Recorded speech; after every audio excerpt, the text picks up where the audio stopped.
গুলি কেন আজি ভাইয়ের রক্ত মিটা যেতে দেব না, মিটা যেতে পারে না।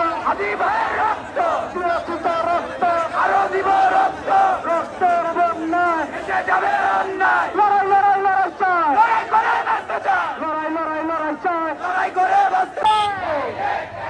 ওই রলি ভাইয়ের 100, ওই ছাত্র দলের 100, ওই যুব দলের 100, বিএনপি এরশাদুল্লাহর উপর গুলি কেন, চট্টগ্রামে গুলি কেন, সন্ত্রাসীদের কালো হাত ভেঙে দাও গুড়িয়ে দাও।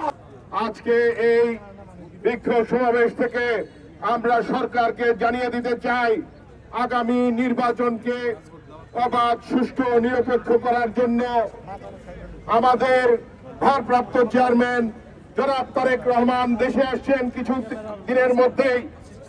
আমাদের নেতার সর্বোচ্চ নিরাপত্তা সহ বাংলাদেশের সকল প্রার্থী, সকল জনগণের নিরাপত্তাই সরকারকে প্রদান করতে হবে।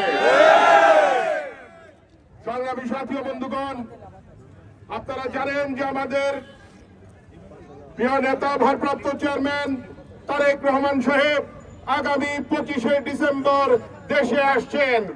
সেই সাথে আপনারা আমাদের নেতাকে স্বাগত জানানোর জন্য প্রস্তুতি নেন।